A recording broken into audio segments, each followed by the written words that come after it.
On the 3rd of May 2008, police are called to a house in Buckhaven, Fife, and discover the dead bodies of 25-year-old Michelle Thompson and her 7-year-old brother Ryan. They uncover a dark taboo. Michelle and Ryan have been brutally murdered in their own home, and their killer is their own father. For me, murdering children, it's another league. Behind closed doors, it was a monster. This is the ultimate act of revenge. I went back expecting to pick them up. Instead, found their dead bodies.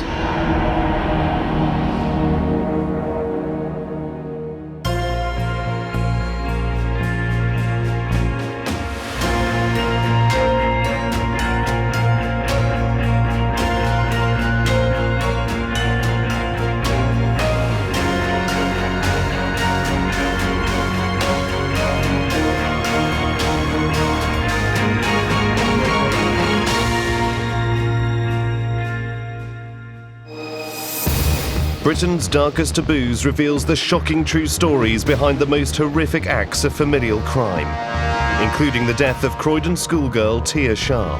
He required my little girl. A crime that horrified a nation. This is the little girl that was chopped up and put under floorboards. Even by Northern Ireland's cruel standards, this was a shocking murder. And multiple murder. 3 generations of the same family being wiped out in one night.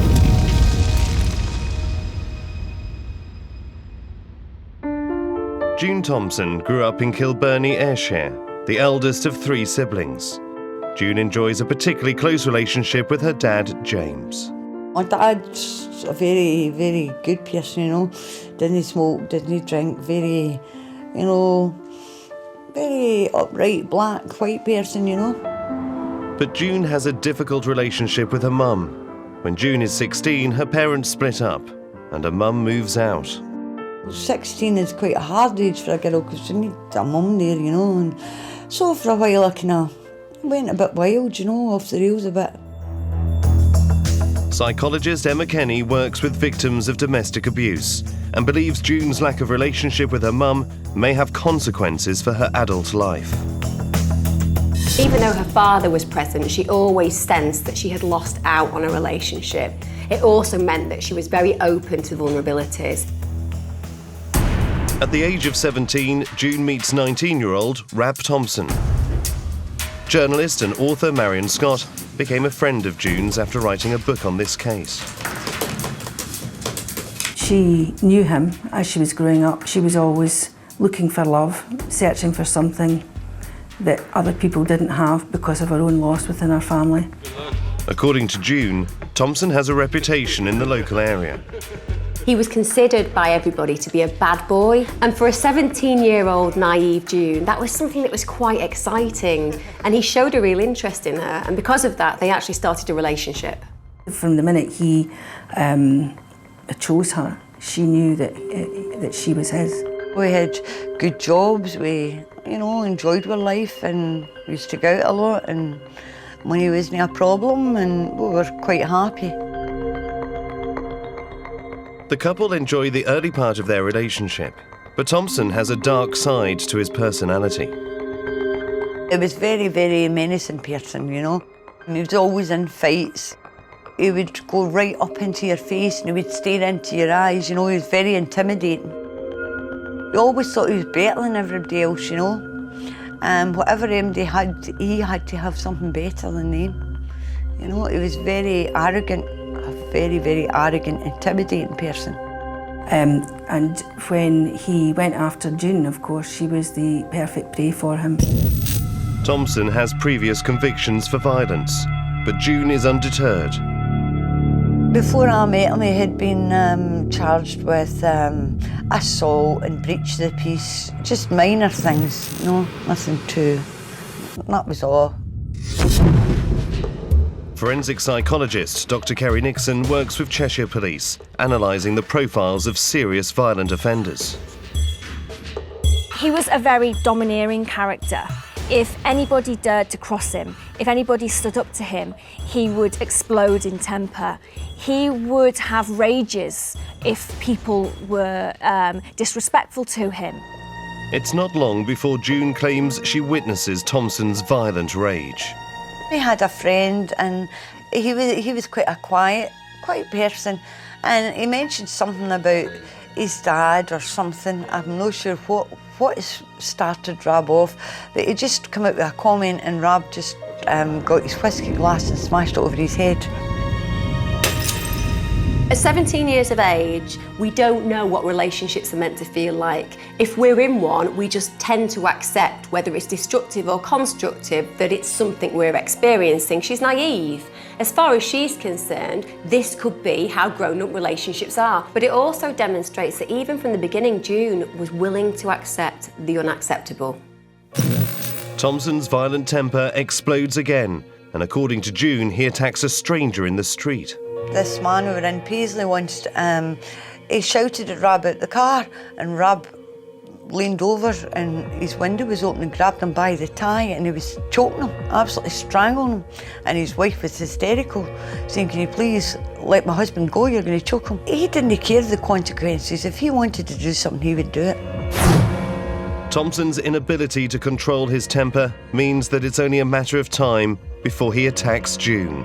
And psychologist Emma Kenny believes June's background made her vulnerable. She's needy to a degree. She wants to have successful relationships. She's been in a broken home, for example. She has abandonment issues. You know, she probably thinks, actually, you know what? Possibly I am somebody you can't love. Possibly I am somebody that you'd want to reject because my own mother did that. So she has that underlying fear. And when an abuser can see a chip in your armour, they will break it as far open as possible. A few months into their relationship, June claims Thompson assaults her. Come on, angry! He had picked me up from my work, and I seen a few boys that I'd worked with. So I turned round to look at them and I waved out the window and gave them a wave, and he slapped me right across the face. He says, "Don't be eyeing up other guys, you know." But it was guys that I worked with, and I knew them, and they just shouted hi, and I shouted hi back while I was in the car with him, you know. And he slapped me right across the face because he thought I was eyeing up other men. But instead of, never speaking to him again and getting out of the car that instant, she decided and convinced herself that this was a mark of love. He was quite a jealous person, but I thought I took that the wrong way, because I thought, oh, well, he's jealous, that's because he obviously likes me a lot and that. But obviously, when you look back, jealousy is a form of control, but I was too young and naive to realise that. Dr. Kerry Nixon believes Thompson's aggressive behaviour would have been attractive for teenage June. She would have felt that that was his way of protecting her, his way of loving her. Because she would have had issues around attachment from her own childhood, when somebody was so demonstrative in their attention of her, even in a negative way, that signalled that he loved her. And that's why she would have fallen in love with him very quickly, because of how possessive he was. In the early days, possessiveness, particularly to a vulnerable person, can be very attractive. June blames herself for the attack. Oh, I just couldn't understand why he was like that. And I guess I always thought it must be my fault. You know, I'm annoying him, I'm doing something to make him violent. Domestic violence works when the victim starts to take responsibility for the perpetrator's actions, and that's exactly what she does. And with that, she is completely within his control. And then we see slowly over time, what happens is the victims modify their behaviour, thinking that if they modify their behaviour, the perpetrator will stop being abusive. What actually happens is, of course, that they start finding other things, and there's always going to be a trigger for their violence. Image is everything to Thompson. Material things was very important to Rab. It made me wear gold chains. You know, I didn't particularly like it, but it was status symbols. He needed to have a new Jeep. He needed a new car. It was like possessions gave him power. Thompson has ownership issues. It doesn't matter whether you're his car, his dog, his girlfriend, you belong to him. He'll behave exactly how he is in accordance with what he wants, and if you don't, it's simple, he will hurt you. And that's how he gains control. He will diminish her self-esteem, make her feel worthless, make her feel that she deserves the punishment, and she will become submissive. And he does that very effectively. Controlling Thompson is very particular on what June can and can't wear. He very, very soon set about ensuring that she wasn't to wear fashionable clothes, no makeup, not to have her hair done nicely, even nail polish. Only whores would wear nail polish, and no wife of his would be seen outside, wearing nail polish. If June goes against Thompson's wishes, he resorts to threatening behaviour. She had seen this catsuit. She thought that Thompson would love it, but when he came home and saw her, he went berserk and started shouting at her and screaming at her to take it off. And then she didn't take it off right that instant. He would rip it off with his bare hands. I was shocked, very shocked, because I knew I hadn't done anything wrong. But obviously in his eyes I had. Straight after the incident with the catsuit, Thompson tells June they're going to get engaged, and she agrees. By the time June and Thompson got engaged, she was that much under his control that he didn't ask her to marry him in the normal sense. He told her they were getting engaged. This, for June, may symbolise something really special. She's probably thinking to herself, you know what? This is the moment where it's going to change. He loves me enough to commit to me. So maybe I can get excited about this. I can think about a great wedding, having a fairy tale, and my life changing. Ultimately, it's as far from the truth as it could possibly be. June marries Thompson in 1981. When we first got married, I never really got to see any of my friends. I never got to see my family.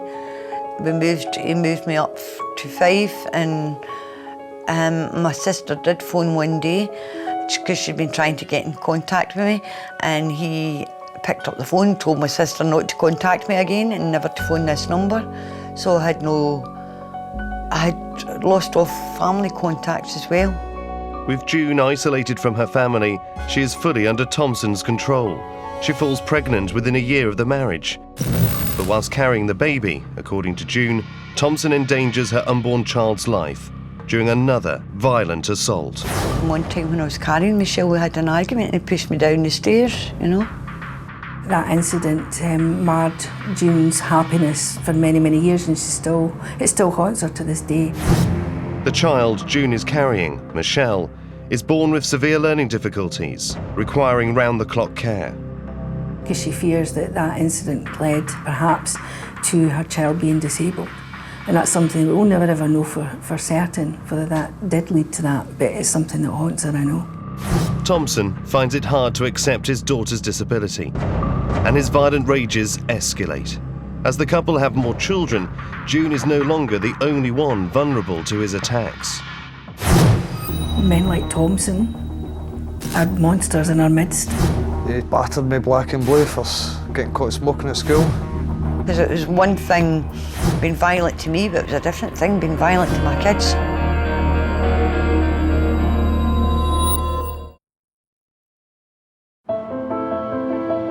It's 1983 in Kirkcaldy, Fife, and June Thompson and husband Rab are celebrating becoming parents for the first time, but there are complications with their daughter, Michelle. She was about a year and a half when I realised that things weren't right. She wasn't walking as she should be, she wasn't talking. And of course, we took her to so many different hospitals, and the consultant just sat down and told us, look, Michelle has got learning difficulties. She may well improve, but she's never going to be absolutely normal, and we had to accept that. But Rab finds it difficult to accept the news. Rab was quite ashamed of that fact, He just couldn't come to terms with that. He always wanted Michelle to act normally, whereas I just let her be herself. He was almost embarrassed and ashamed that his perfect child wasn't perfect at all. He liked to be respected. He liked to be admired. He liked nice things, materialistic things. It didn't match up to his perfect life that he wanted to present to the outside world. June adores her daughter. You know, she was very, very full of fun, always up to mischief, always happy. She was always happy. Over the next 4 years, June goes on to have 2 more children, with 2 years between each child. To the outside world, they appear the happy family, but the reality is very different. He used to act nice as pie to everybody that knew him. He was the perfect husband, the doting dad, but behind closed doors it was different. It was usually us getting whacked or punched or something. Detective Inspector Graham Fenton of Police Scotland worked on this case. Thompson was a very controlling man. He ruled his family. His family did as he said.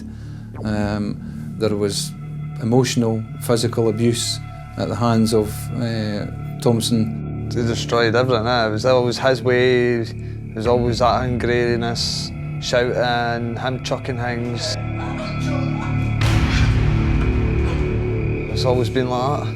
It's just the way it always was, and it was just an everyday thing to us. June recognises when Thompson is going to be violent. June starts to be able to premeditate the moods, so she'll see him slip into what she calls the black mood. Now, during this period of time, it's so important for June to tread on eggshells. She's got to make sure that she doesn't cause any issue that leads to an argument, because obviously that will bring out his aggression. And that must have been a terrible experience to live day in and day out. When they have visitors, Thompson belittles June in front of them. He made me out to be stupid. He always liked to put me down, made me feel stupid. Sometimes if we were in company and I was talking, he would tell me to shut up, and he would only let me speak when he chose to let me speak. The children also live in fear of their father.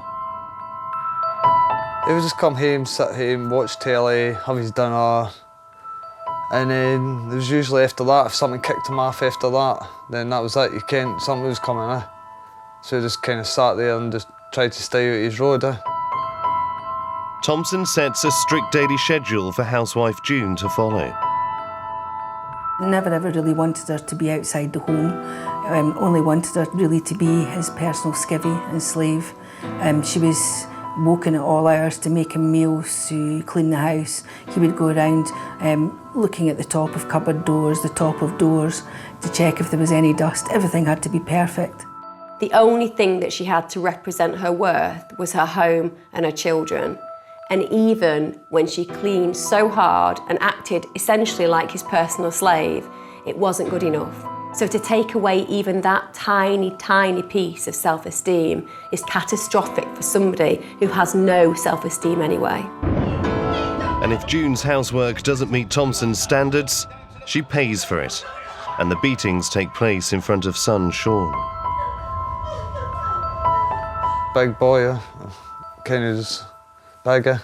If my mum wouldn't have had a chance to stop it, He would just get really angry, he would punch me, he would kick me, you know, he would be physically abusive and mentally abusive. The attacks on June in front of the children get horrifically worse. Sometimes when he wasn't happy with me, or I had said something to annoy him, or I didn't do anything right, he would take me into the bathroom, he would order me to strip and have sex with me, and just say, well, the next time you'll learn to do what you're told.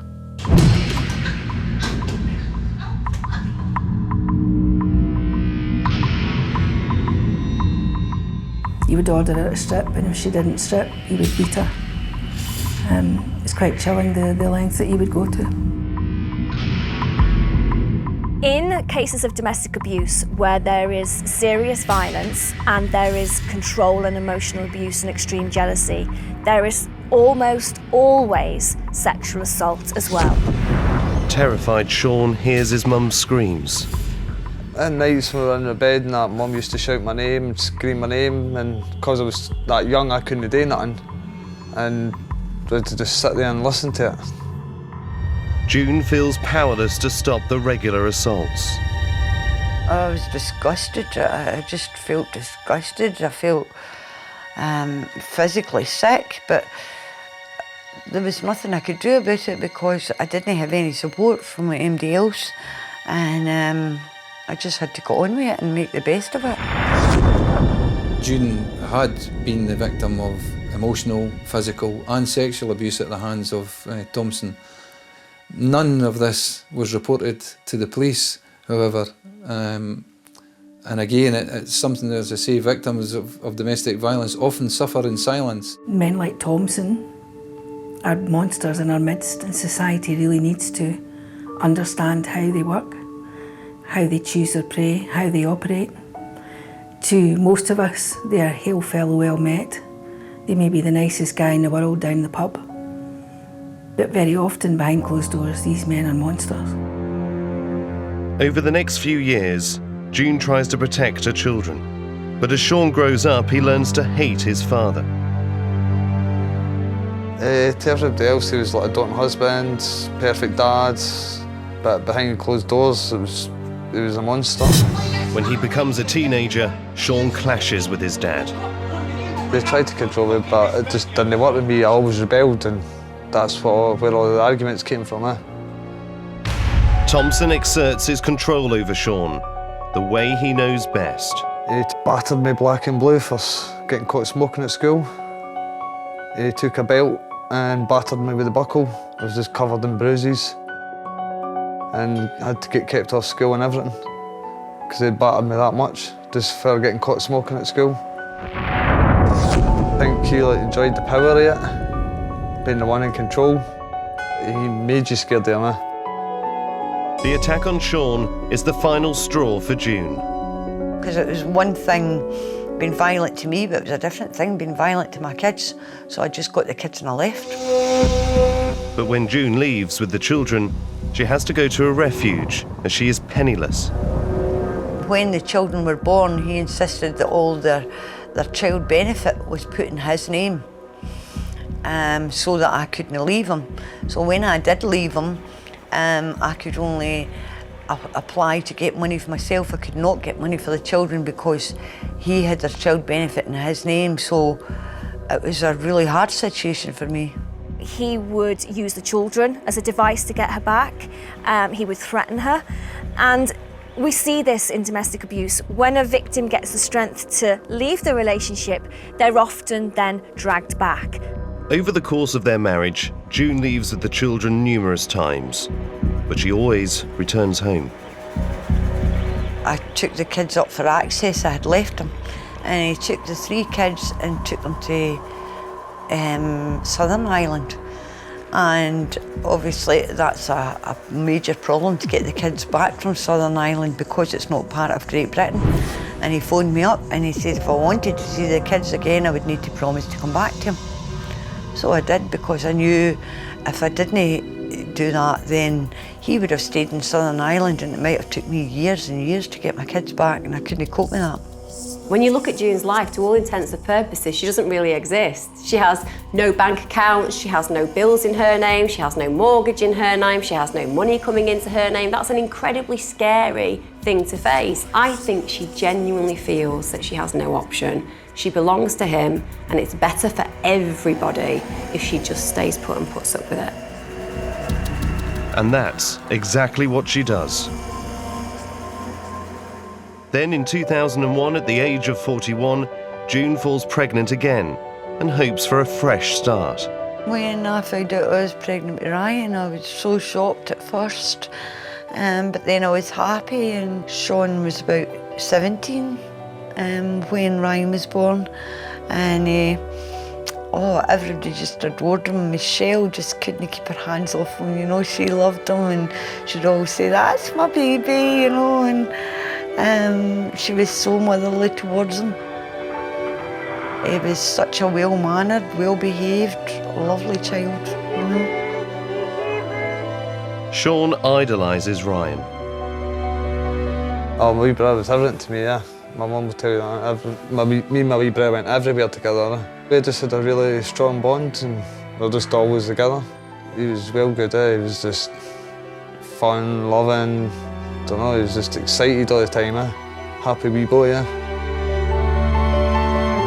Ryan was a very much loved and wanted child. I think June described him as her miracle. And she thought that, you know, having this would maybe soften Rab, and perhaps, you know, the later years of their life together would not be so brutal and violent. But June is wrong. Thompson continues his behaviour. And when June finally leaves him for good, he takes his revenge. He put into motion a plan that he'd been thinking about for some time, and it was the most chilling plan. That was the only way that he could get revenge on me. He stabbed my sister 12 times, and my brother 14 times.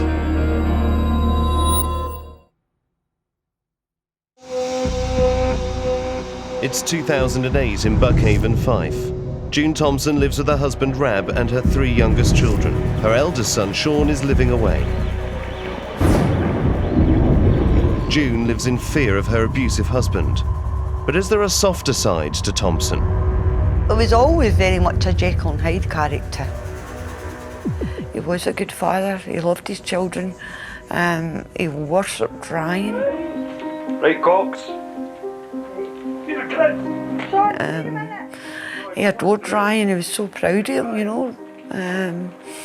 He loved Michelle, he was very, you know, he was so protective of her. Thompson works as a plant operator and always provides financially for his children, coming across as a devoted family man. At work, he appeared to be a bit of a loner. He wasn't a socialiser, but he did appear to be concerned about his family. And that was very important, that we put on a brave front, that we were a happily married couple, you know, we had no problems. It was really important for him to be perceived that way.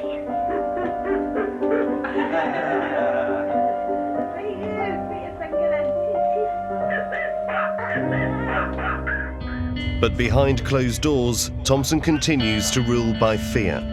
And in the spring of 2008, things come to a head, and June decides that enough is enough. Their relationship continues to disintegrate. And this culminates when Michelle's carers, who are there on a regular basis to make sure that she's provided for, refuse to come back to look after her. And that's because Thompson is so unreasonable and aggressive. At this point, Thompson's solution to his behaviour causing this is to say that Michelle's going to have to go in a care home. It's as simple as that. And at that point, June breaks. June began divorce proceedings. And at that point, Rab finally knew that this was it. There was no going back. June moves out of the family home with Michelle and Ryan. A court date is set as Rab is contesting custody of the children. A few days before the court hearing, Rab visits June and issues a chilling warning. It came and it said to me, what are you going to do when you're all alone and you've not got any kids there? You'll just be all alone on your own. And I just laughed at him. I said, I'll not be on my own. I'll never be on my own. I've got my kids. And I just assumed he was talking about him getting custody. Thompson is building in anger, and he blames June for leaving him. As far as he's concerned, she's committed the ultimate crime against him. She's betrayed him, and she needs to be punished for that crime. He wanted to put her through the worst possible trauma he could possibly do, which he knew that everything to her were her children. That's what she lived for. That was the only way that he could get revenge on me, was taking away the things that I loved most. On May the 2nd, 2008, June is granted custody of Michelle and Ryan at a court hearing. She agrees to let Thompson have access to the children, though. Thompson realises this time June is not coming back. And I think then he put into motion a plan that he'd been thinking about for some time. And it was the most chilling plan. Thompson is on a mission. He calls his eldest son, Sean, who lives in Essex, asking him to come home. He said to Sean he wanted Sean to come up so that he could talk some sense into me, and I would come back and sort things out. And Sean just told him, Mum's never coming back to you. And Sean told him he was a monster and he hated him and he wanted nothing ever to do with him. And he told his dad, don't you go near my mum, and the kids just leave him alone. Sean refuses to return, and he now believes that his dad was planning to murder him. I know my dad was sneaky, yeah. He could be really sneaky, yeah. I would have been his first target straight away, yeah. Everybody, I would have been his first. Thompson is losing control. He'd contacted his brother and expressed how he'd lost everything. He was losing everything financially, he'd lost his kids, and he appeared to be very angry about that. Dr. Kerry Nixon believes that June leaving Thompson would have meant him losing face. He liked to present this image to everybody, and his wife leaving him was not part of that image. So because he was losing everything, his way was to destroy it. On Saturday, May the 3rd, the day after the court hearing, June agrees to let Thompson have the children for the day. She leaves Michelle and Ryan with their dad at about 3:30 in the afternoon. But it's the last time she sees them alive. The last words I said to Ryan was, right, okie dokie, I'll be back to pick you up just shortly. Over the course of the next few hours, Thompson murders 25-year-old Michelle and 7-year-old Ryan in their bedrooms. When Thompson attacks Ryan, he's playing on his computer game. And we know that he just goes and stabs him. This is a 7-year-old son. Can you imagine the abject terror, fear, horror, panic, lack of understanding that little boy feels in those last moments of his life? You have to ask yourself what kind of person can stab their 7-year-old son when they're sitting playing a computer game in their bedroom. Can you imagine the fright of that little boy? The daddy that he loved suddenly turning on him with a knife. Thompson attacks Michelle, but she fights for her life. We know she has defence wounds, so she's aware that he's killing her. She's aware he's stabbing her. And imagine this vulnerable young woman knowing that, again, this man is murdering her, and this man is her father. Michelle, just like a little child. The father that she idolised, turning into this murdering monster. I don't really know of any worse crimes than these kind of crimes. For me, murdering children, it's another league.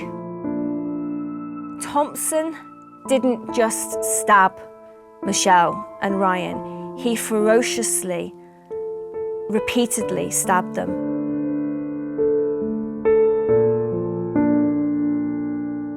I think he stabbed my sister 12 times, my brother 14 times. Both children had sustained multiple stab wounds to both their front and back. They were quite obviously dead, and it looked that it had been in the area where their vital organs were. At around 7 p.m, June returns to the house to pick up the children. And I went back a couple of hours later, just expecting to pick them up. Instead, I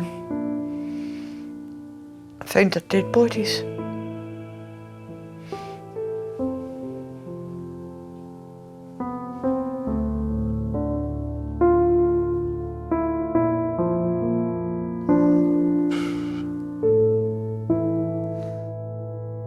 Ryan was lying in the bed, and his mouth was open and his lips was blue. I knew he was dead.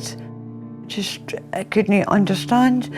And I went through to Michelle's bed, and Michelle was dead, lying in her bed, and her eyes were open and her mouth was open, and the whole room was just a bloodbath. For June, Her children's last moments will haunt her forever. That's the bit that tortures me more than anything. Knowing, you know, that he was killing them and they'd be wanting their mum there and I wasn't there to protect them. And that's the bit that tortures me all the time. It'll never stop torturing me because I wasn't there to protect him. I dashed into our bedroom and Rob was lying in his side and I just assumed he was dead. And I don't know what happened next. I was screaming and my son came down the stairs from the attic and he says, "Mum, what's going on? What are you screaming at?" And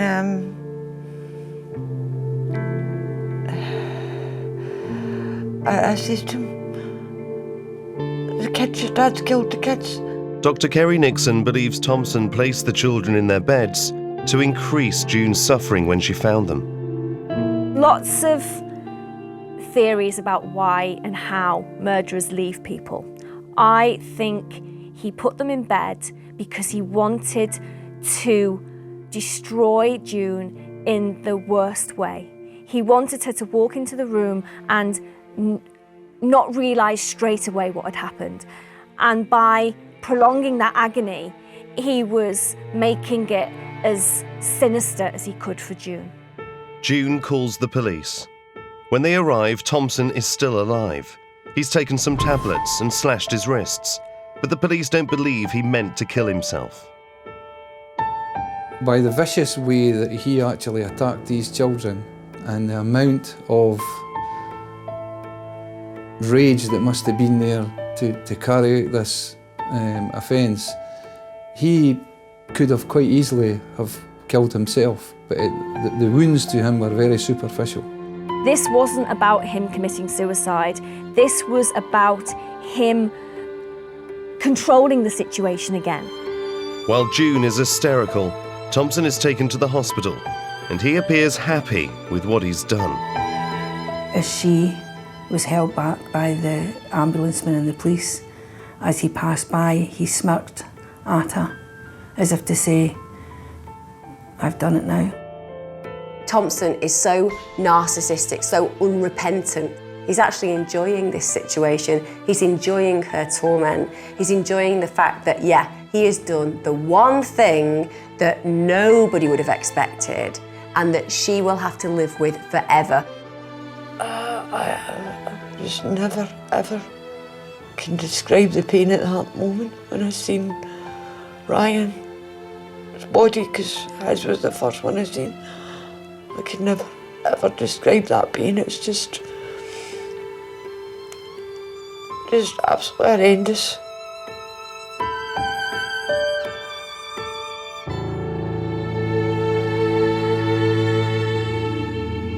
Thompson shows no emotion for his children. When Thompson came into our custody, he was very matter of fact. He showed, as I say, no remorse, no care for his. In fact, he never asked for his children once. Never asked about Ryan or Michelle. He refused at some stage during the interview to sit on this chair in the interview room, and he actually lay on the floor. It appeared to me during the interview that this was Thompson trying to exert his control over a situation that wasn't his. Controlling Thompson refuses to cooperate with the police, but they are determined to get their man. This was a cold, calculating act on his behalf to make sure that June didn't have those kids. This is the ultimate act of revenge. He was punishing her.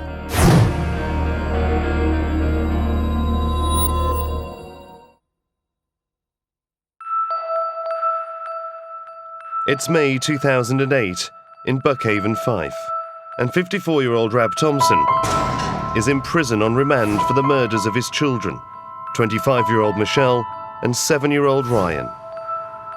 He asks his wife June to visit him in prison. I wanted answers. I needed answers. I needed to know Did the children see each other dying?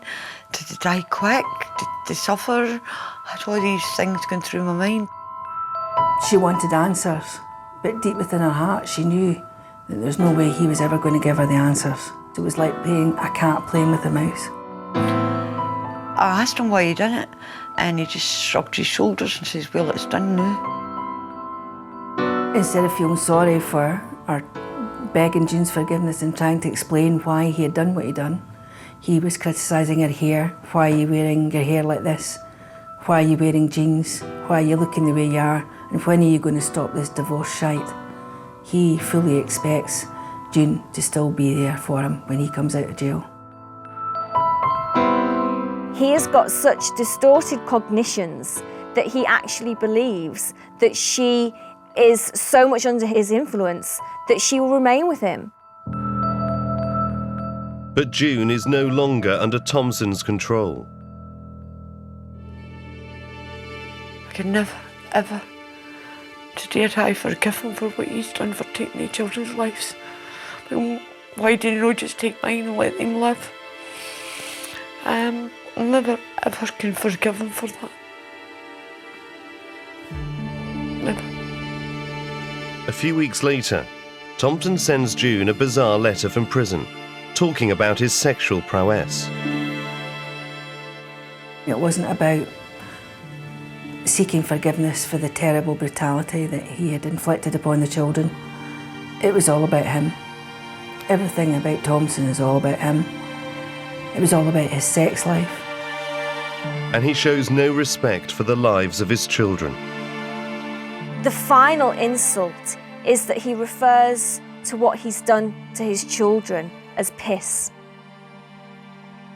This shows me that he is one of the most depraved, cold, calculated, devious individuals. In September 2008, Robert Thompson pleads guilty to the murders of his children. He is later sentenced to life imprisonment and is ordered to serve a minimum of 17 years. June is devastated with the sentence.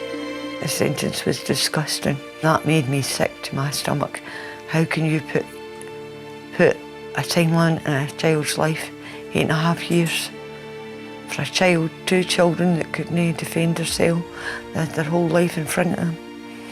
That is disgusting. The law is absurd. D.I. Graham Fenton of Police Scotland believes Thompson knew exactly what he was doing when he killed his children. There's no diminished responsibility here. This isn't someone that's lost their mind. This was a cold, calculating act on his behalf to make sure that June didn't have those kids. This is the ultimate act of revenge. He was punishing her. Thompson's betrayal is impossible for June to comprehend. I used to warn Ryan about speaking to strangers, you know, not to speak to strangers, don't go in strangers' cars, to be very careful of strangers. And the biggest danger came from his own father. For a father to have committed this horrendous crime, it's beyond comprehension. June still blames herself for the murders. I still feel guilty. That guilt will never leave me. I don't think there's a time when I'll ever not feel guilty for not being there when they really needed me to protect them. And Sean has lost the siblings he loved so much. It's destroyed everything, it's wrecked everything. I've lost a family. The only one I've really got left now is my mum. That's about it. I still can't believe it because it's like a living nightmare. June and Sean get the strength to carry on from each other. I don't know how June would ever have gone on if she hadn't had Sean. I think the bond that they have got it goes much deeper than an ordinary mother and son relationship. She relies on him and he relies on her. And I think together they've managed to survive this. Their lives will never ever be the same again. Despite their horrendous loss, June and Sean find comfort in the memories they share. We've managed to help each other. We sit and we laugh and we remember all the good times, and we've always got our memories, and that's one thing Rob can't ever take away from us, is our memories.